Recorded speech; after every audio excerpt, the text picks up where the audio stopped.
You are listening to the new man beyond the Macho Jerk and the New Age Wimp. Your host is men's coach Tripp Lanier.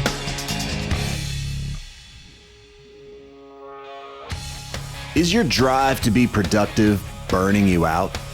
Does the idea of relaxing create anxiety or guilt? And how can we tell if we've been hijacked by our fear? In this coaching call, I help a husband and father take a look at what drives his deep need to be productive. We explore how we use work to escape our emotions, as well as what's possible when we're not running away from ourselves.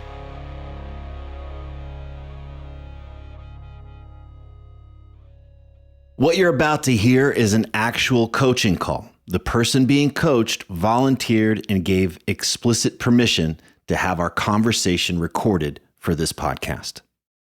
I'd love to hear what you are bringing to the call today and what you're curious about, or feel free to just kick it off. We'll figure it out.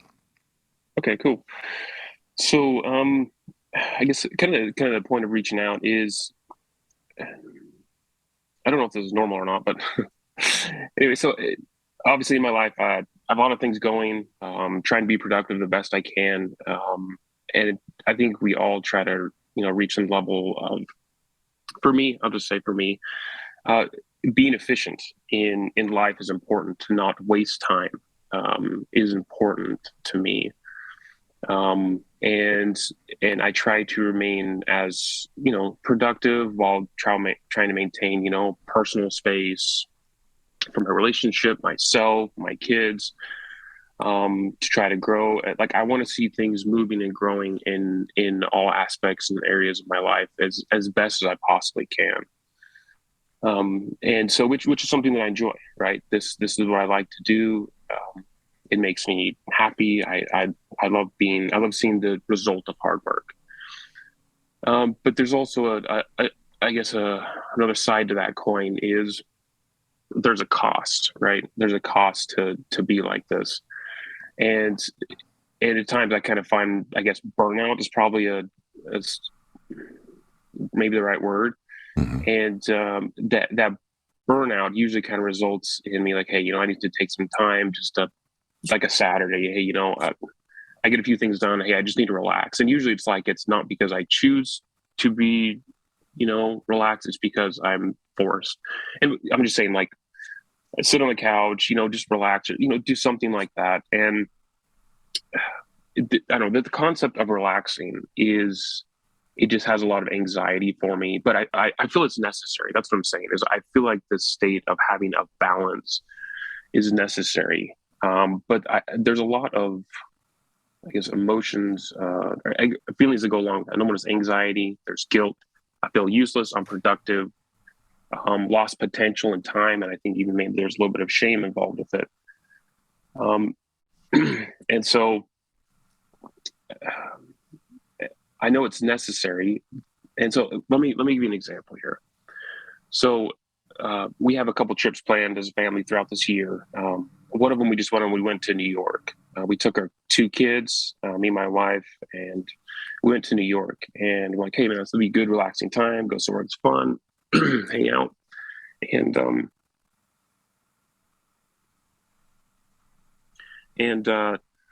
But dude, over the course of 3 days, we walked like 93,000 steps. And dude, I got back from vacation. I was just like tanked. Mm-hmm.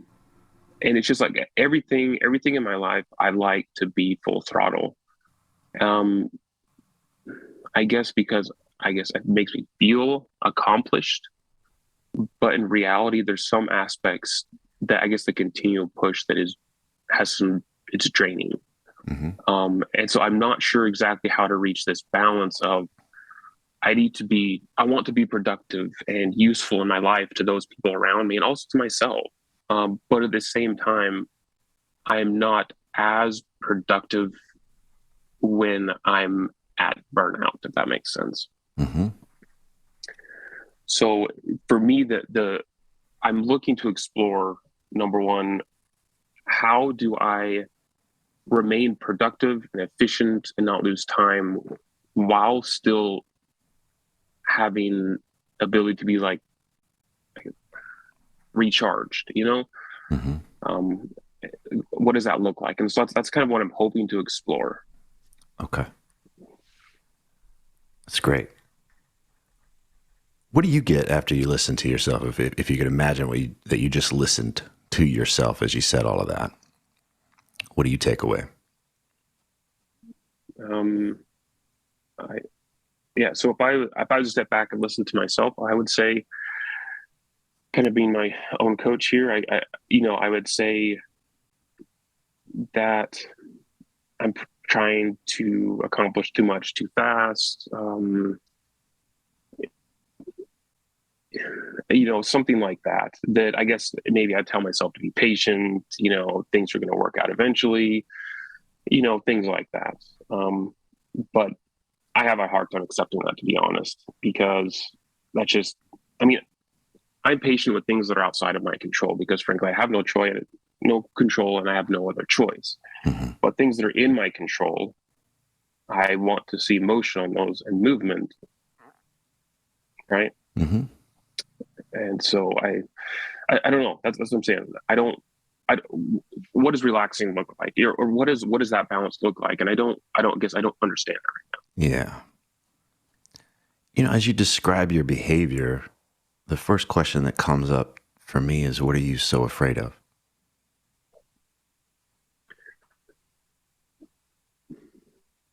Interesting question. Afraid of. In what are you afraid would happen if you were to relax?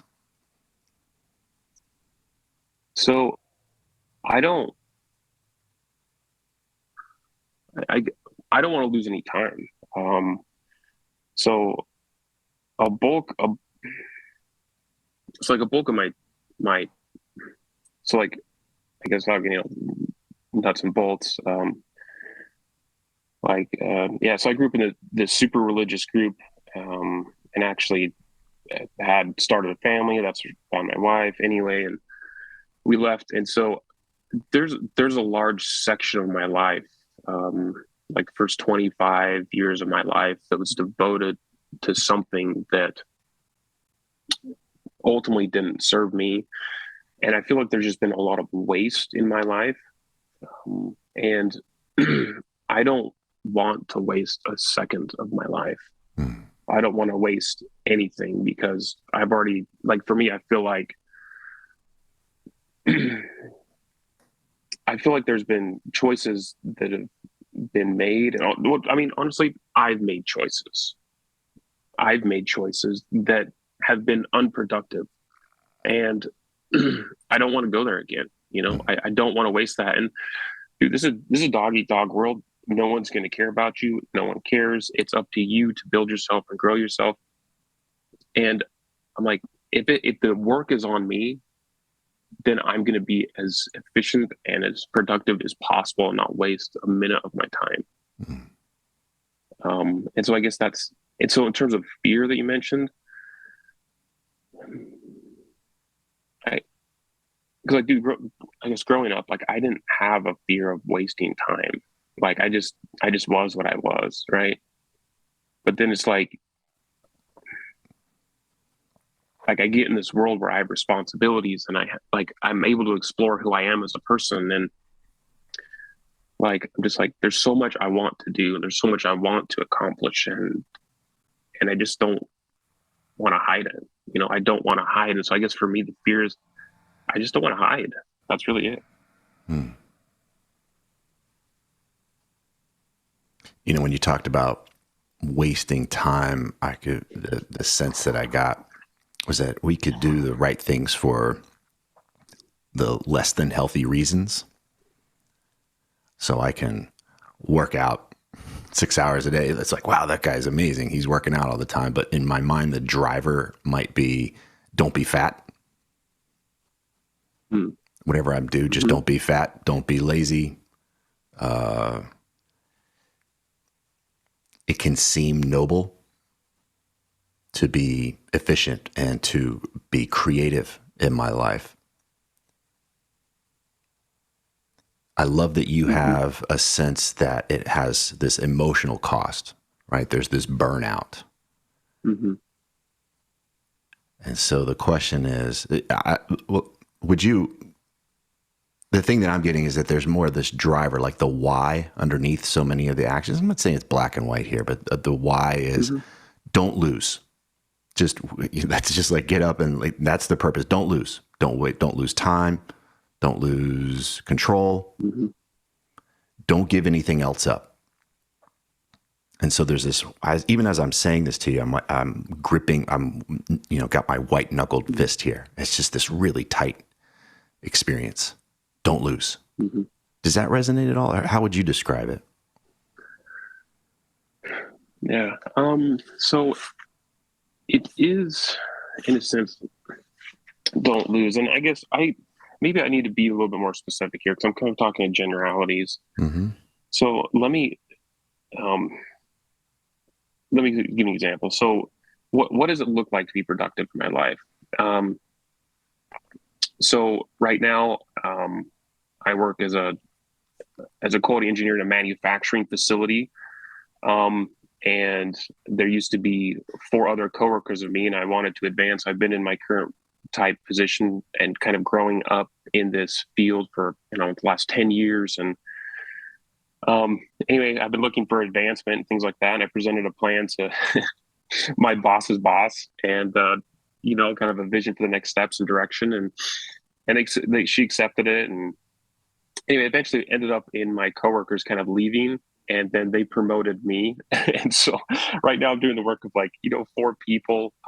And they gave me a title bump, which is great. But, and then I'm also trying to change careers into more of a software space. So I'm going to school full time on the side with a bachelor's degree. My wife works probably, I'd say 70, 80 hours a week in her job. And we have several vacations throughout the year that we go on that are fairly large. We got Puerto Rico coming up. We have Costa Rica coming up in January. We just purchased a rental property down in Charleston. So I've been working with a management agency to get that up and going, and had to replace, appliances and, all this stuff. So, and that speed is what I like. Like, I like that type of speed. But there's just a lot to juggle and a lot to manage. And so it's not like it's, in terms of being productive, it's like, oh man, I need to listen to this podcast at 2.5 times speed. It's not really like that. I really am trying to prepare for the future and trying to shift careers to be more remote, to have more flexibility in my personal life. And, trying to look, long term, what does that look like? And so I guess that's kind of like the busyness and what my life looks like. Right. Mm-hmm. It's a lot. Yeah. But I mean, I'm sure people do more. I'm not saying that mine is this big deal. It's just my life, but it's a lot for me. Mm. Go ahead. No, go ahead. I didn't know you were going. Go ahead. Yeah. And so it's just, for example, my wife and I, we've moved twice. We both grew up in Utah. We moved to Colorado for a few years, and then we just moved out here. And every few years, we just we want to do something big and large in our life, and it's always revolves around like life-changing events. And so, I mean, we basically said, hey, listen, the next few years, we're just going to be stable for our kids so they have a place to grow up and call home, But if the kids are out of the house, it's probably in the next 10 years. It's, I just have this feeling it's going to be, hey, we're moving to Europe, or, these crazy things. And it's just, I just look at the people like I work with. It's just, I just feel very different. And I don't know if it's broken or what, but I see all the stuff I'm doing and people are just like, why are you doing all that? How do you manage all this stuff? And I'm just like, this is normal. This is normal life. Mm. I don't know. There's a little bit of background there. Yeah, thank you. It helps me to get a sense of the fullness of your life. And I guess I'm curious. I've heard you describe that you enjoy being productive and effective, and you enjoy moving at a certain speed. I'm curious what experiences you want. So when you think about doing more, or you think about being able to do more or to be able to go bigger, are you in touch with the experience that you hope that will provide you? Because right now what I'm getting is that doing more, keeping all the plates that you have in the air right now, is actually quite stressful for you. If not, like you said, it's got this cost. There's a burnout. Mm-hmm. My guess is that you didn't design it to burn you out. It wasn't like, okay, great, I'm going to do this so that I can feel right on the edge of burnout most of the time, and it's going to be really hard for me to slow down. That wasn't the intention. So what is the intention when you think about having all of these things in your life? How are you hoping what it's going to feel like? Mm.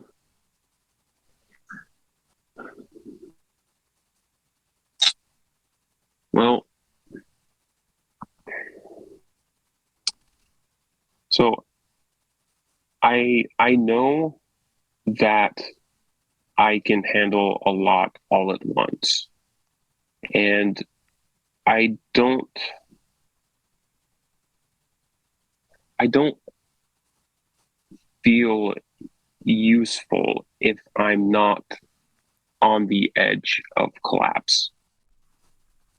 I don't I don't know. That's just what's coming to me here. Okay. So if I want to slow this down. Mm-hmm. If I do more and go at this pace, then I will feel useful. Is that it? How would you describe it? I want to make this really simple.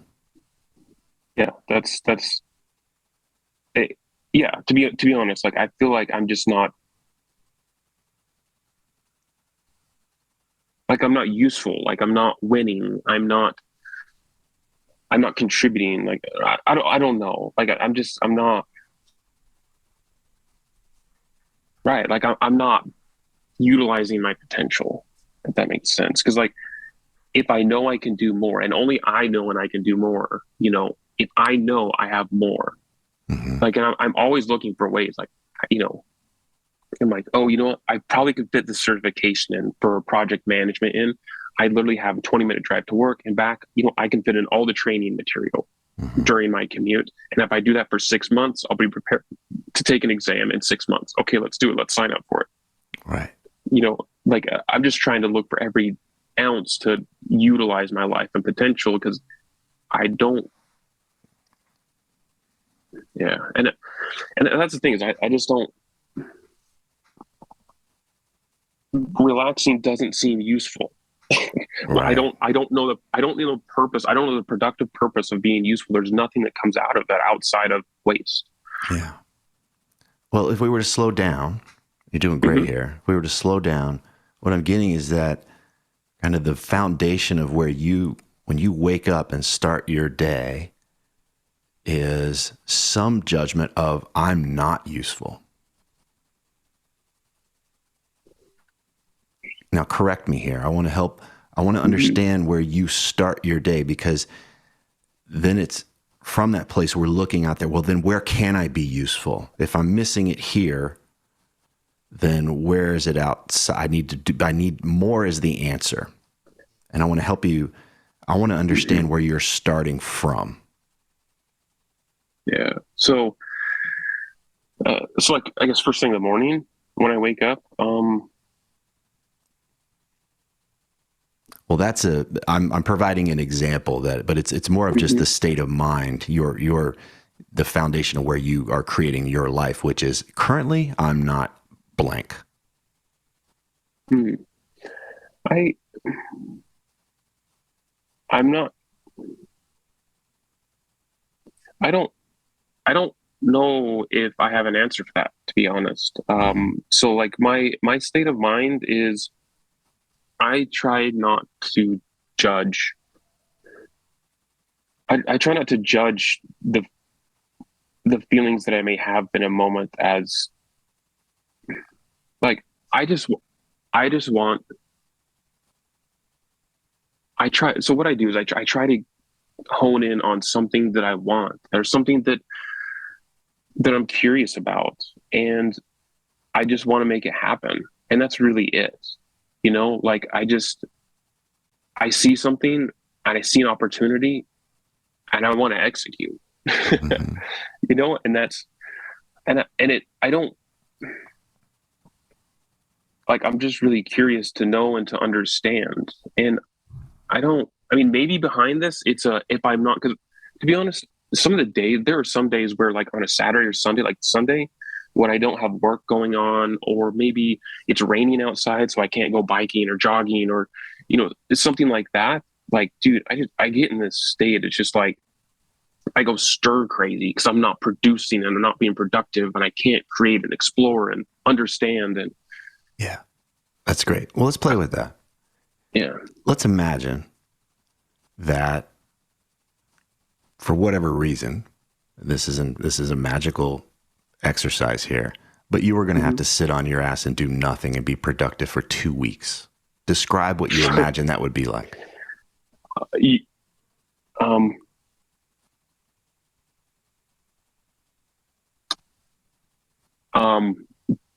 First of all, that'd be absolute hell. Absolute hell. Like there have been certain events in my life. Probably the closest thing that someone else would recognize. So during COVID, right? People were stuck in their houses for, I don't know, initially people were like, I don't know what this is. I'm not going out, going to the store, and all this kind of stuff. And so people just stuck in their house. Dude, when I was growing up, there was a 2-year streak when I was in my religious group that it was righteous to be vegan, stay in your house, and wait for Jesus to come. And there was 2 years of my life where I had to sit there in the house looking outside this window, doing absolutely nothing. And the COVID was very similar, where you have to sit there and do nothing with your life. And I'm just like, I'm not wasting any more of my time in my life. If it's not something I want to do, I will not waste time. Yeah. And but at the same time, like, dude, it's like I have such a strong view and opinion of that. It's just there's this massive cost, and I don't know how to reconcile this, guilt, anxiety. I just don't know what it is. Yeah. You're doing a great job here. You're zeroing in that on one level, I just like to do stuff. Okay. But underneath here is a real big fear, which is I'm going to experience hell if I don't get up and do something.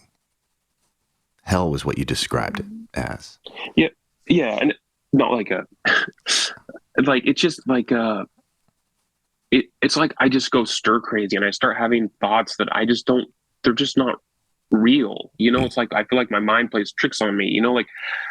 It's like I start thinking like, man, you've wasted this whole day, like literally for the last 4 hours. Right.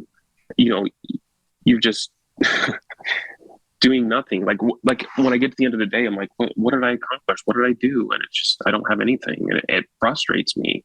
And it's just like I start turning internally like, well, you can't be productive. Well, you aren't productive. You're wasting time. Why would you waste a day?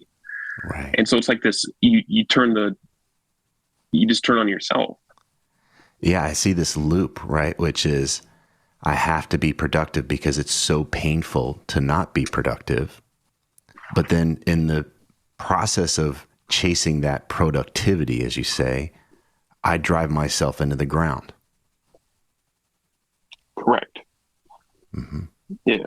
Yeah. I guess in the way that I kind of see it, it's like it's almost like a slave driver. Like I feel like it's just like this. It's like you're up top, just kind of like there's like a part of me that's telling myself that, hey, you need to work faster, you need to work harder, and it's like when that person is not working hard and fast, like the boss is getting angry, or I don't know. That's just kind of what's coming to me. But Yeah. and honestly, that's a lot of it. Like when Hmm. there's a lot of anger that comes up in me when I don't meet my own expectations of what I should be doing.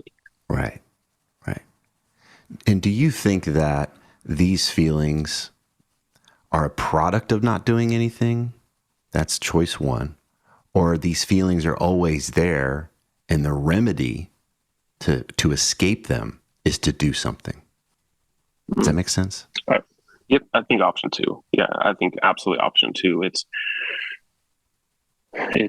definitely it just goes away when I'm productive, and the more productive I am, the better I feel. Great. And I want to be really clear. There's nothing wrong with being productive. But what we're identifying here is that you have a state of mind. There's something going on for you emotionally. There's things in your past that help us understand why this would be there. Mm-hmm. And you have found a way to medicate that.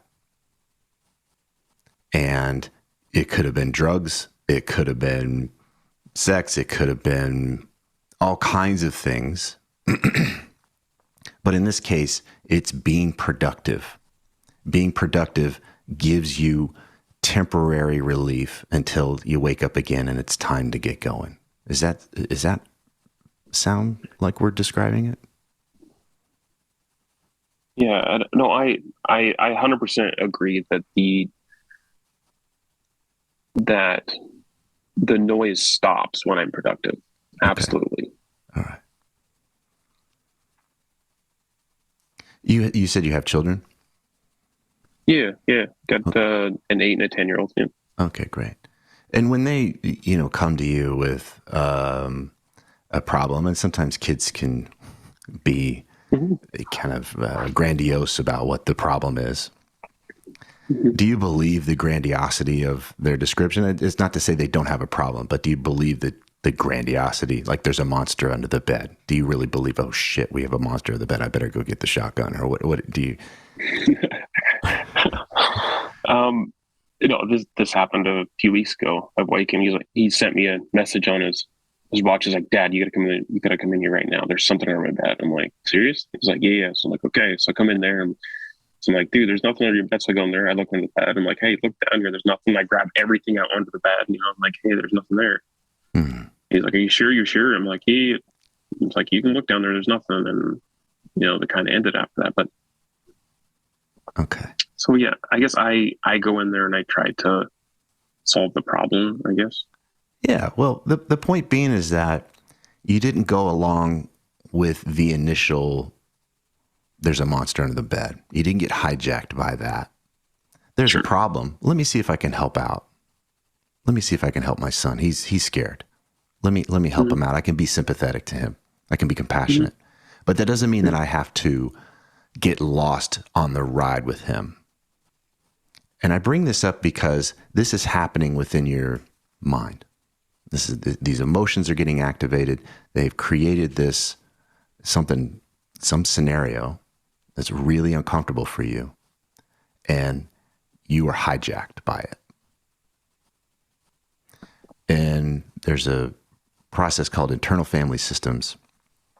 And the founder, Richard Schwartz, was on my podcast a while back. And he describes this world where we have these parts, these protectors that are rooted in areas where we've had pain or we've had trauma or we've had just stuff that we never want to have happen again, like sitting on our ass for 2 years and watching the world go by. We create a protector that says, I'm never going to feel that again. And then on top of that, we have what are called firefighters, which do not care about our well-being, our energy, like long-term. It's just about solving the problem right now, today. I don't care if I burn myself out. I don't care if I waste my money. I don't care if I blow up my family, if I get drunk and I told everybody I'm not going to get drunk anymore. That's a firefighter. As you describe some of what's happening here, I'm seeing a parallel here that I never want to feel that terrible feeling again. We've got a manager that comes in and says, I know we will be productive. And then we've got a firefighter that even when that feeling is so intense, it's like, just keep going. It doesn't matter if we burn ourselves out. Yeah. Yeah. No, actually, yeah. When you say that, I can totally see how it's true. Okay. Yeah. That'd be something to play with. But what it requires first and foremost is, I like to use the image of a boardroom. And we've got people sitting around the table. And they all want to be chairman. And if we don't have a strong chairman of the board, one who will listen to all of them in the same way that as the adult and as the father, you listen to your son. If we don't have somebody that'll listen or be the leader, then we are constantly at the mercy of whoever is jumping up and taking control of the boardroom.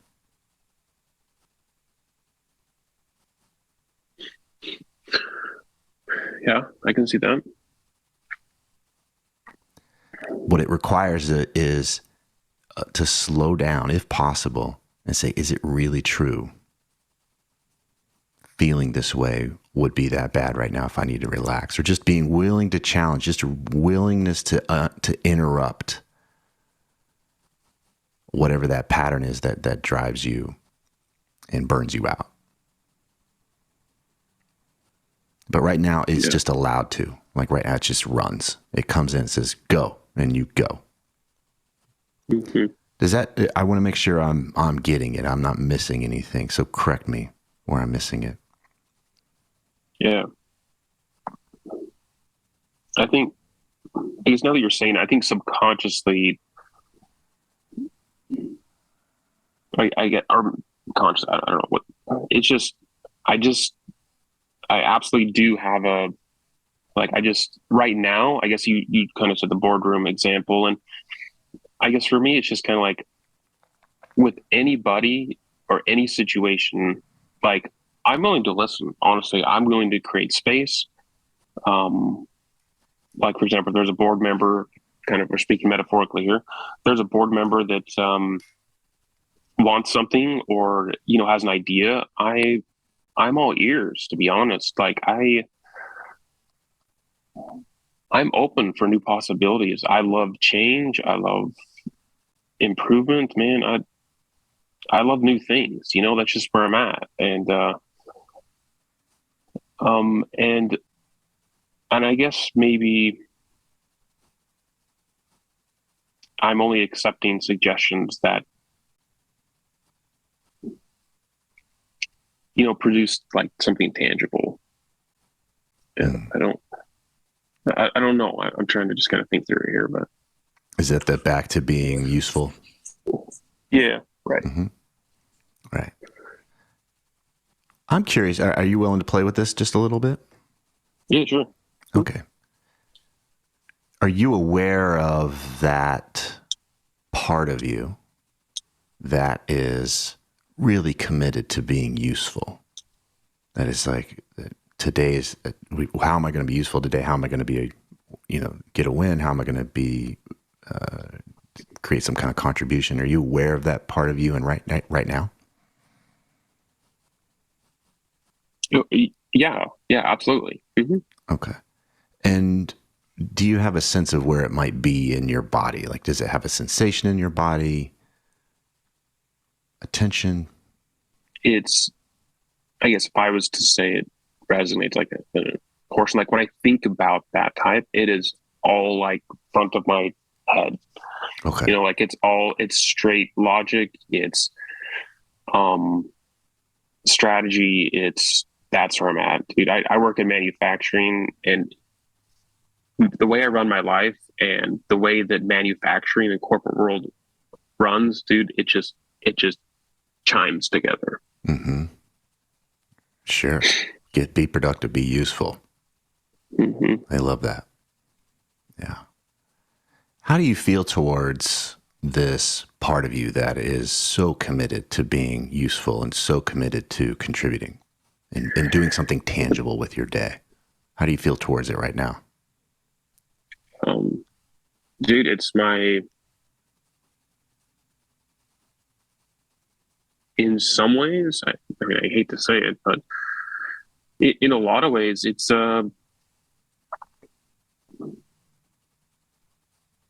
what else is there? Okay.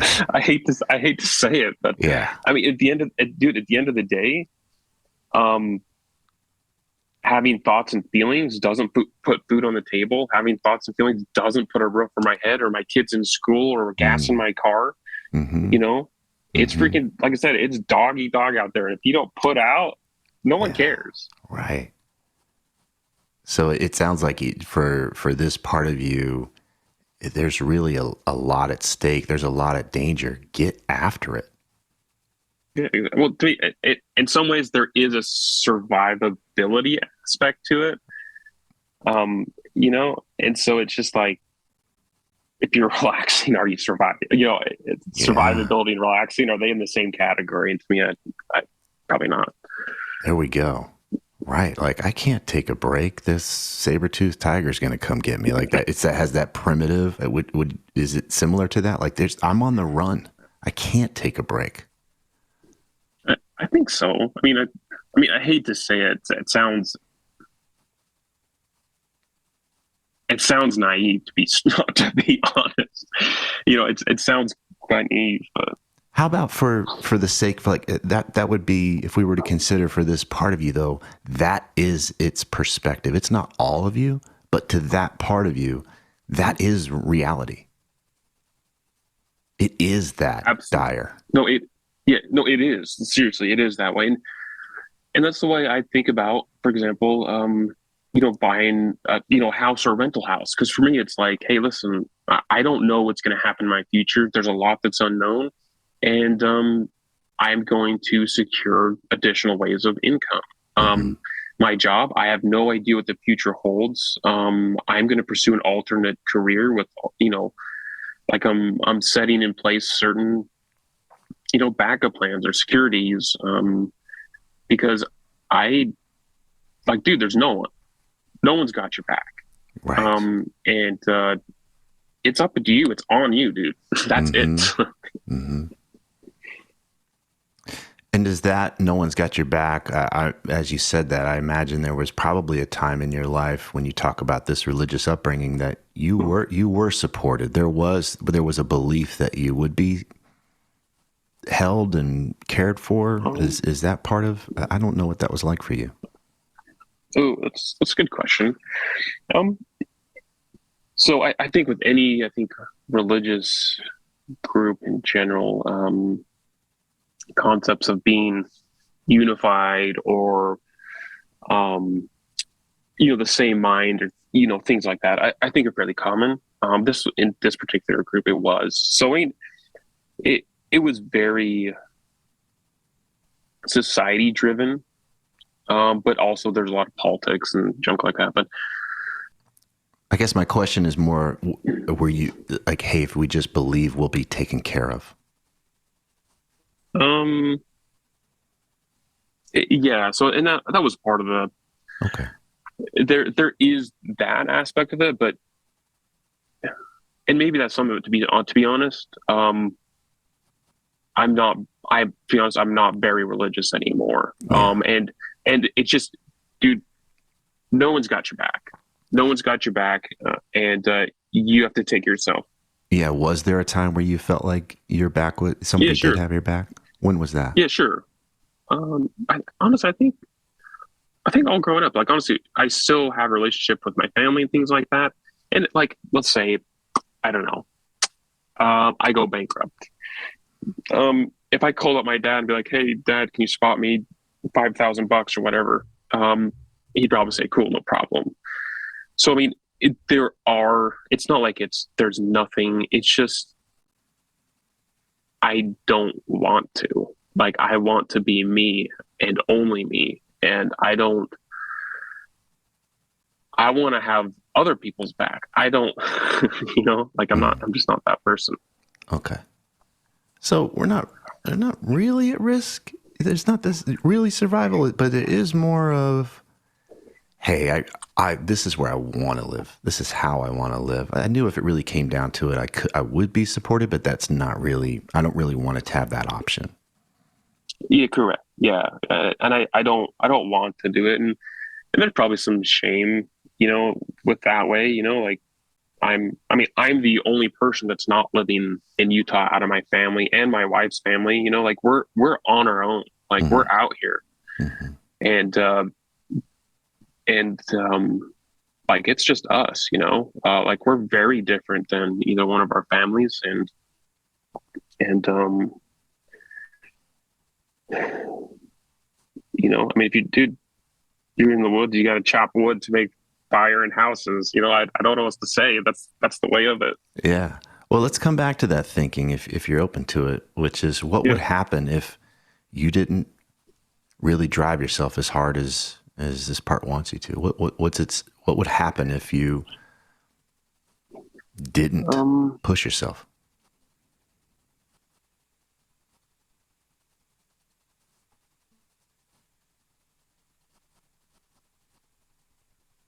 Um,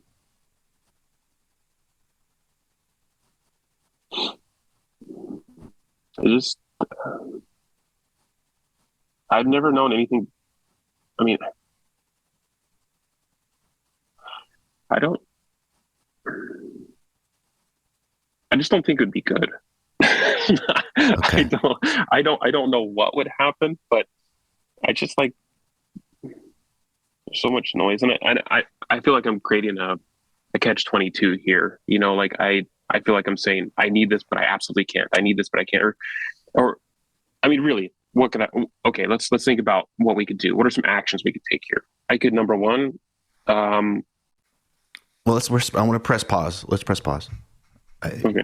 Let's come back to really looking at what would happen if you weren't meeting your expectations for how productive and useful you need to be according to this part of you. What's really at stake here? What dangers do we face?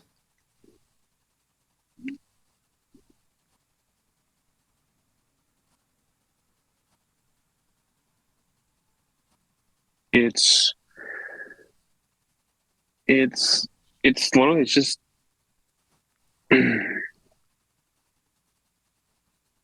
I guess it's nothing physical, right? There's no physical threat here. Mm-hmm. It's all internal. It's all mental. It just feels like pain to me. That's all I can say. It's painful. It turns on itself. It's a lot of pain, and that's it. And I don't really want to care for it. That's it. I just don't want to care for it because it doesn't mean anything. It doesn't help anything. Hmm. Like it doesn't help that I feel hurt, or it doesn't help that like I'm upset, or it doesn't help that there's nothing good that comes to that. Okay, it exists. I acknowledge it. You know, Mm-hmm. Great. It's there. I can see it. All right, let's just go around it. I don't know what to do with it. Yeah. Okay.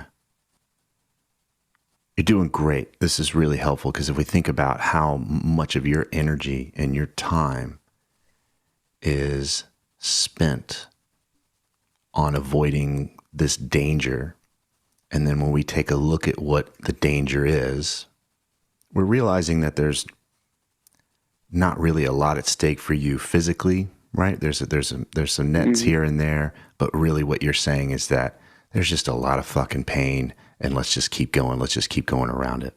This doesn't do us any good to do much more than that. Is that what you're saying? Yeah, that's really it. That's really Okay. it. Because it's just I don't. What do you can't change the past. You can't change the experiences you've had in life, right? They Hmm. happen. They're cards you've dealt in life, or choices that you've made in life, and you just have to live with them. And so that's what it's there. It's just like I feel like there's this awkward thing in my life, and I just have to try to build some semblance of life around it. And and I don't know what to do. I kind of move over to the side sometimes, or sometimes it's right in front of me and I move out of the way. I just don't know what to do with it. Okay. Somehow it has to assimilate with who I am, right? It's like if you had a loved one that died, what do? It just is what it is, right? Mm-hmm.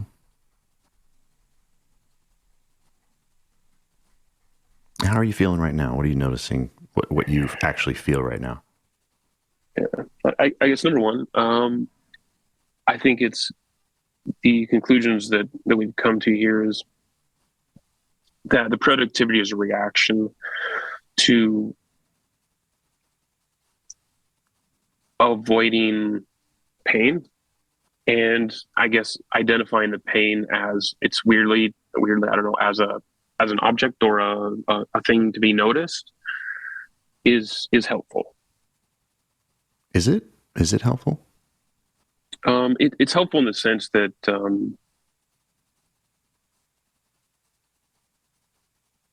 I guess up to this point it's just kind of like I've always known it's been there, I guess, but to realize that I can be separate of it is important. Okay.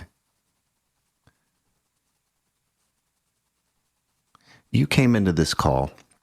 One of the things you said was that you wanted to explore new possibilities, alternate perspectives.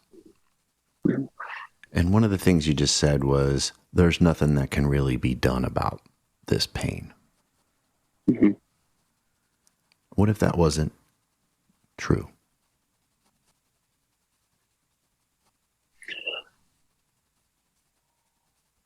Yeah, no, I think you're right. I mean, you're right, and I guess maybe I probably should have clarified that, but it's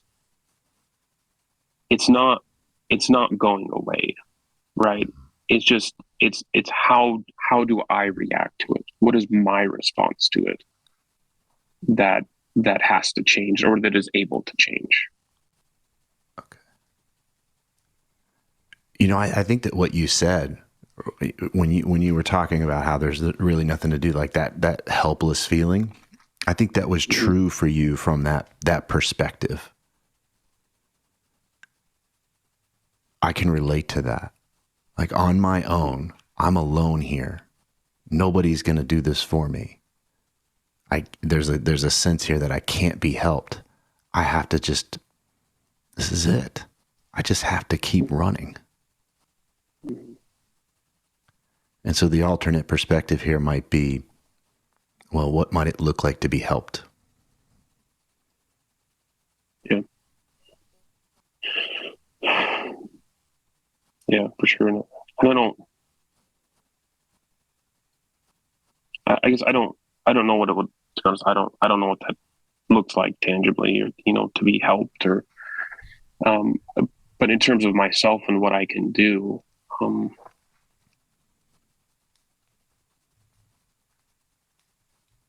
don't, I guess just allowing it to exist and acknowledging that I don't, I am not that pain, but it can still exist.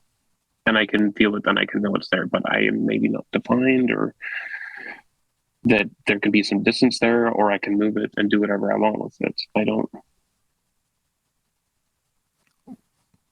Well, let's talk about that. So, this is where we want to dissociate. Oh, that pain, that's over there, and I'm going to put it in a box, and then we're going to put duct tape around it and put it in another box, and then we just won't talk about it anymore. But it's still this avoidant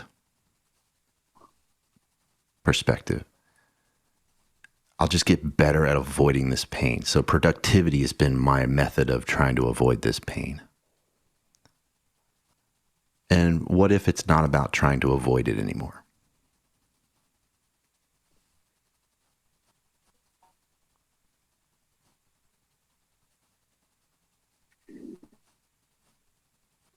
Yeah, I don't. To be honest, I just don't know what that looks like. Okay. I don't know what that looks like. I'm definitely open for suggestions or, Okay. thoughts or examples or ideas or Mm-hmm. I don't know what that looks like, because what that means to me is there needs to be some sort of harmony with the pain, which to me means compliance with the pain. And the life, like, I just don't know. I don't know what that means. Okay. It's like I just know what that means. Yeah. Yeah. Well, that makes total sense, right? Mm-hmm. How would you know? Yeah. Yeah. I love that you're even just remotely curious. I want to highlight that. I think that's really important that you're even remotely curious, because I know how committed you are to avoiding this pain and how hard you work physically, day in, day out, mentally, emotionally, working, strategizing, finding all the ways to manage this and get away from it. You're very committed to avoiding it. So the fact that you would even consider that there might be another possibility, of course, it's very challenging, but I think it's great that you're even just willing to consider that. And I want to be really clear that there's nothing about this conversation that says you have to do anything, but I love that you're just willing to open the door a little bit. Yeah, for sure. And I, I don't know. Like, I'm really trying to. So, I mean, what? Let's just go a bit deeper. So, what is the pain? It's shame, it's guilt, it's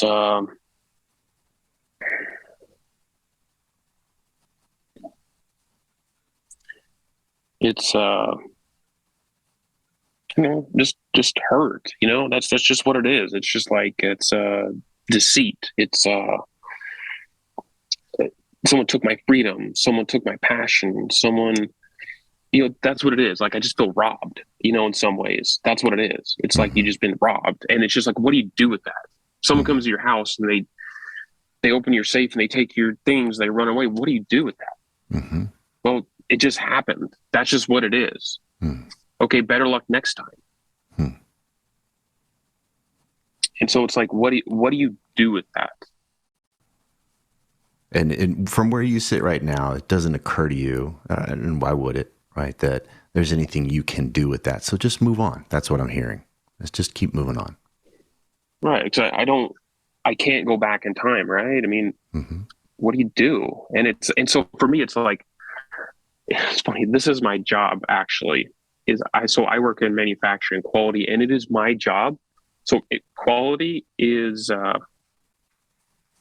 the trash can of manufacturing.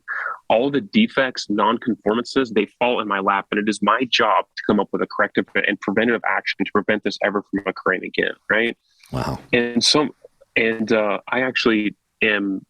And so for myself, when things happen in my life, I want to make sure that never happens again. Yeah. Right.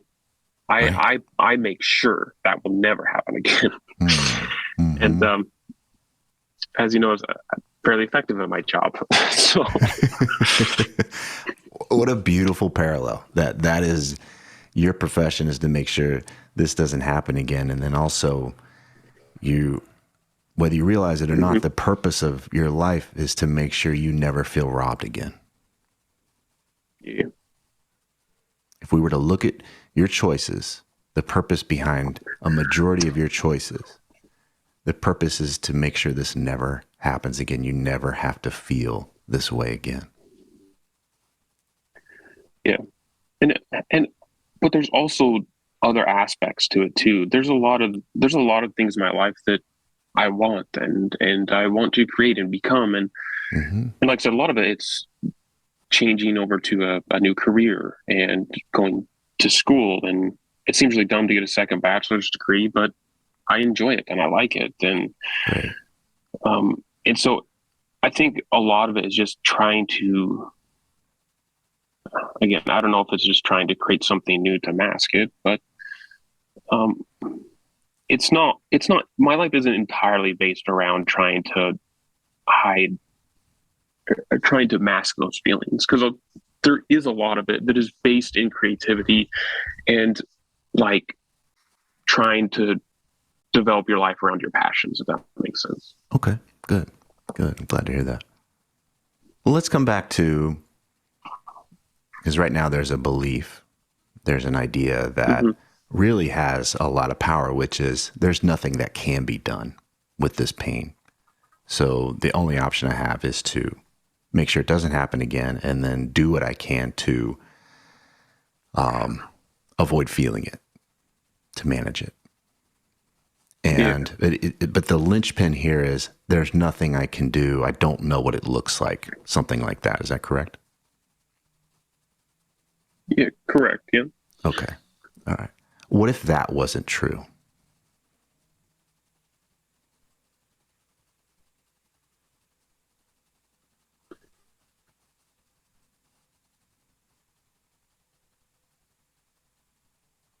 Okay, so let's just kind of explore here. So let's assume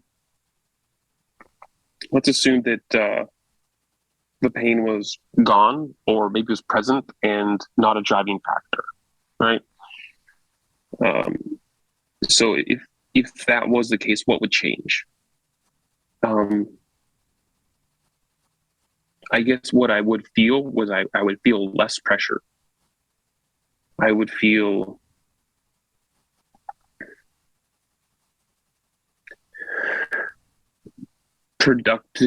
productivity is important, but maybe there's other things in life that may take a higher priority, maybe relationships or some of those things that are on my maybe second priority list now, and for example, I guess the part that we're trying to solve here is, if I had to do nothing for 2 weeks and that was gone, what would happen?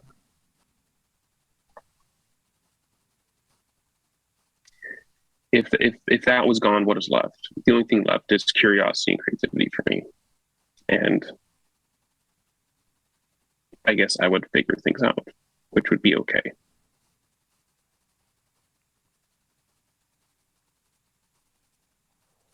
So if we come back to, if you could be helped, if this could be healed, that's the word I want to introduce now.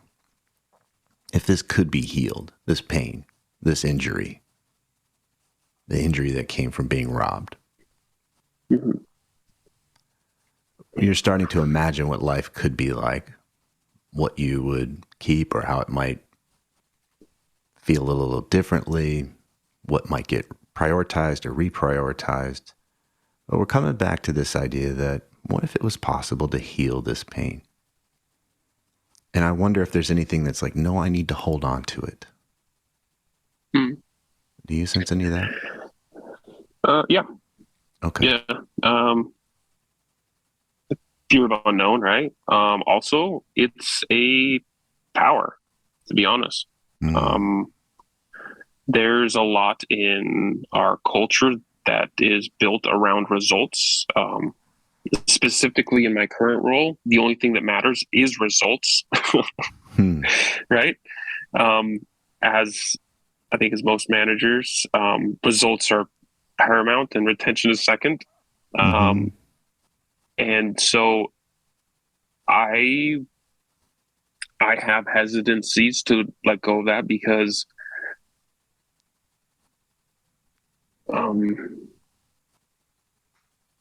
results are the driving force in life. Okay. All right. So if we were to take away, if you were to heal this pain, you wouldn't be as productive. You wouldn't, this is the fear, right? This is the idea that, and then you wouldn't be producing the results, and then that would have a negative impact on your life. Is that right? Which would affect survivability, right? Yeah. So yeah, that's where the pain validates itself. It was like, you need me. You need me. Yeah. I'm the thing that keeps you alive. Yeah. Yeah. It's good. It's really good at that one. Yeah. Well, that's the thing, though, is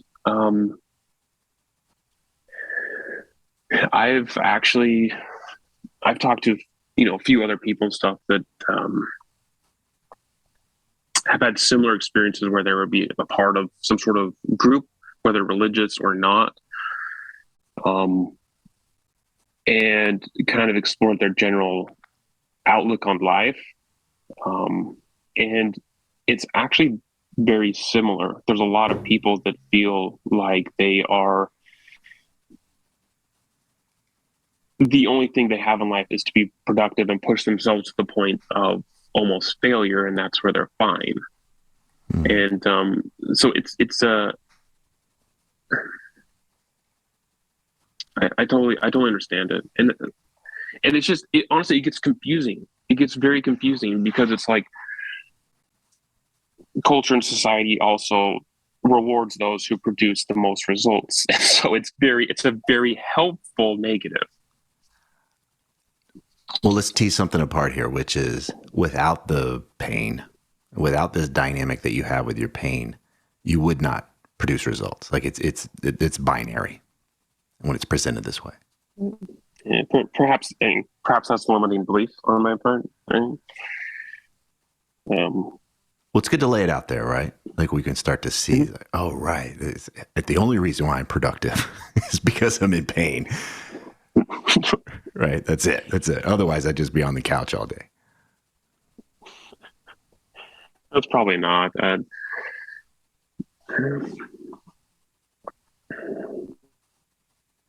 The reason why I asked you that question, it's good to bring it up, is because we have it really helps us see why we can get in this frame, and it's really hard to get out of it. We can say we're in pain, but there's also a reason why we continue to choose it.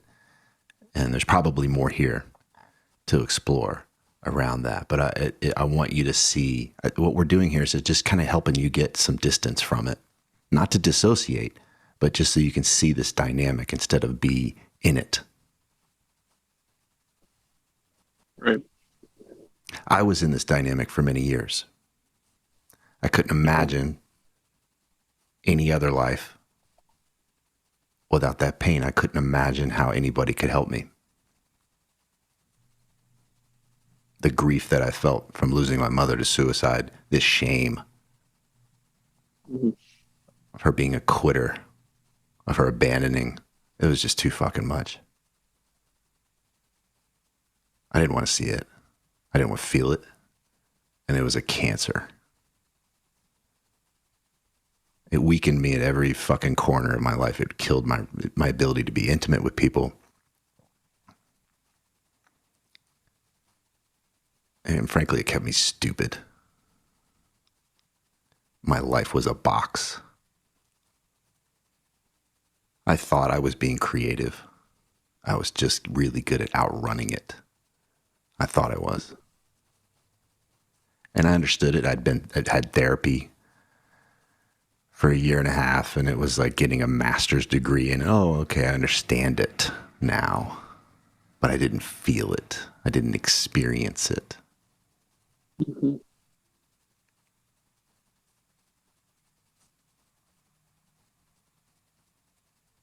I can relate a lot to what you're talking about, and it saddens me to think that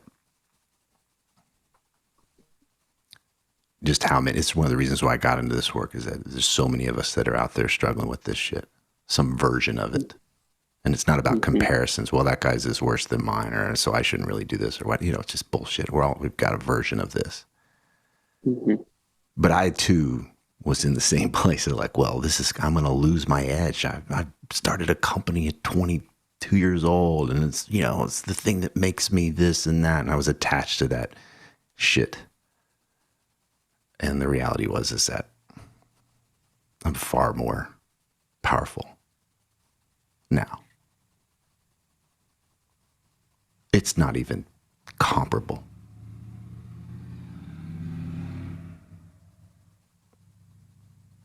I want to share this with you because I'm one of many, many, many, many people that has healed and can continue to heal.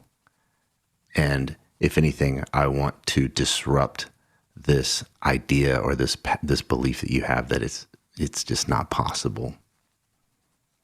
Well, you got me, and I can show you many more. Men that have literally put guns in their mouths and just didn't pull the trigger. I know them.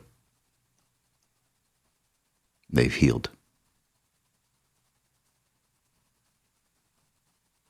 It is possible. If you see it as a choice.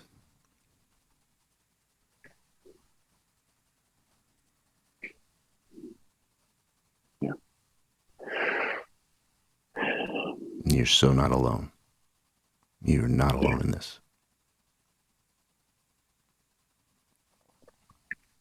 Yeah, I appreciate you. I appreciate you sharing that. I think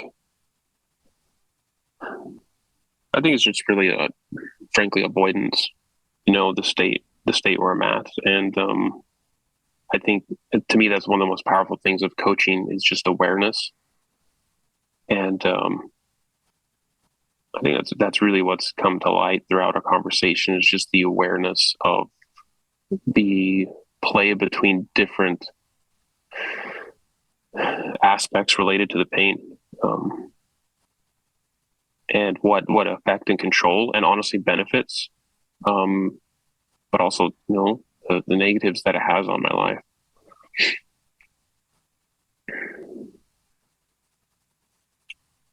And so it's again to go back to that state of being creative to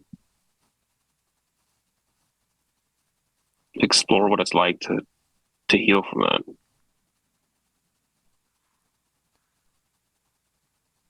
So this has been our conversation so far. We've covered a lot of ground, covered a lot of territory, we've gotten a better understanding of what's going on for you, and really what coaching is. It's been almost more of a therapy kind of conversation today than a coaching conversation. But if we were to bring more of a coaching element into it, then I would ask you the question, what do you want to do as a result of our conversation today? What action would you take that would honor you, not just this part of you that's afraid? What comes to mind?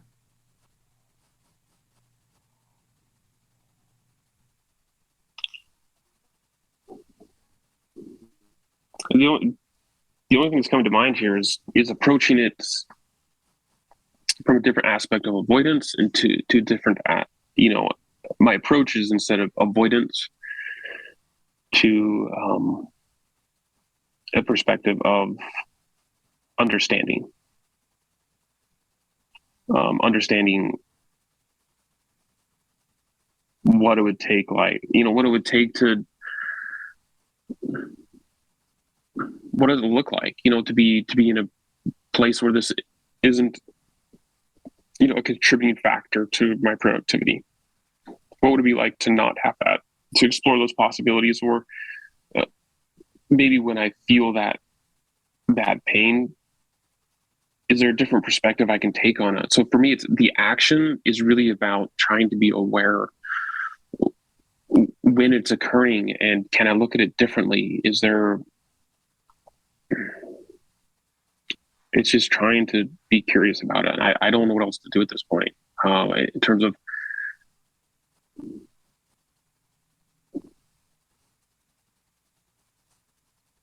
it's trying to approach it differently. Okay.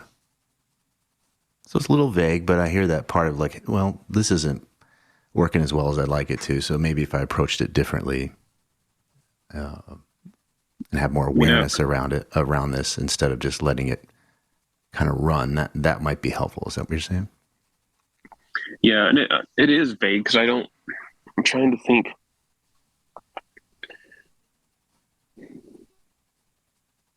I mean, I know there's going to be time, coming up on this upcoming trip to Puerto Rico. There's going to be space where, I'm going to be able to have it's not as busy as like New York trip. The trip's only going to have some space to be unproductive, and that's being more aware in those events. Can I just sit with that pain and be okay with it? Or, are there weekends where I can, I don't know. It's just maybe trying to put myself more in those type of positions and trying to better understand it. Okay. I have some suggestions. Are you open to them? And again, like we discussed, you always have your choice how to respond. Yeah, absolutely open. Yeah. Okay, great. So it sounds like this first layer for you, where you're at right now in terms of your level of, where you're choosing things, is let me see what I can do on my own. That's what I'm hearing. And so one thing is you could check out the resource I mentioned earlier, like Richard Schwartz's book, No Bad Parts. If you want to listen to that interview, check out that book. That would give you a roadmap of what's possible with at least one modality. Okay, so I'll just close the loop on that. That's one. You can be a spectator in that. You can look at it from that perspective. Another suggestion, I love what you just brought up about actually, instead of being defensive against the experience, I'm going to defend myself from this and run away, distract myself. What happens if I were to actually turn into it and experience it? And you can always pull the ripcord if you want, right? But to actually feel it, what does it feel like? In my body, what do these emotions feel like? Can I allow myself to feel the thing I'm working so hard to avoid? If you go back and listen to this call, when we got to that point, it was like, I don't know, it's just bad. Well, there's a big question mark there. What is there? There's your opportunity to grab a flashlight and look. That's a big ask, though. It's hard to do on your own, but you could. And then the third thing is to start to consider how you could be helped through this process by someone else or others. And I understand if you're not ready to go down that road, but I want to plant that seed. Okay. It might, because from this perspective of it's all on me and no one's going to come and save me, the world can feel really insular. It's really up to me to do everything. And I'm a card-carrying member of that club. But allowing ourselves to be helped, allowing ourselves to not have to be the one that has all the answers, allowing ourselves to be held, essentially, while we do that work. There's so much opportunity there. So you can choose if any of those would serve you. That's what I see possible for you. Yeah. Yeah, no, I'm with you there. Just writing all these down right here. So, yeah, I like this. What are you taking away from today's call? Good question. So, yeah, just kind of summarizing essentially is productivity is driven by an avoidance of underlying pain. Do you mind if I interrupt real quick? Let's say some productivity. I don't want to make it blanket because I think there's still room in here for your creativity and your that genuine desire to create and do stuff. So let's just say some of this productivity. Yeah. Okay. Yeah, some productivity. Yep, by pain. And that. And instead of avoiding it, I need to be curious about it and consider some of the resources and some of the other tools that you recommended. Okay. There's a lot out there. There's a lot available. Please don't hesitate to reach out to me if you're more curious about things. But yeah. I really appreciate you leaning in today. I think the part of you that reached out to me to have this call is wanting this. It's not wanting to be more, quote, productive. It wants to feel better. Yeah. Yeah. No, absolutely. And that's, I've been coached lots of times around certain things and aspects. And so, again, I look up to you and you and your podcast. And dude, I'll tell you again, your talk to entrepreneurs, the young entrepreneurs out. I freaking love that podcast. It's more about doing things, but dude, I love it. I love your stuff. So I really appreciate the content you're putting out, and so yeah, really appreciate what you're doing. You're not alone. I want to remind you that it can feel that way. You're not alone. You can never hesitate to reach out to me. I'm happy to connect you with resources. You've got to be that guy to take that step. Good. And you're doing it. You're doing it. All right, man. Hey, I'm really grateful for you, man. You did really good work today. Yeah, no, again, I appreciate your help and your questions, asking tough questions. So I guess most of all, I appreciate you opening up this opportunity and following through with it. I really appreciate it, man. It's I've been wanting to talk to you for years, and things just haven't worked out. So man, this is amazing. Thank you. If these interviews are helping you, please leave a positive review on whatever podcast app you use so that others can discover the show more easily.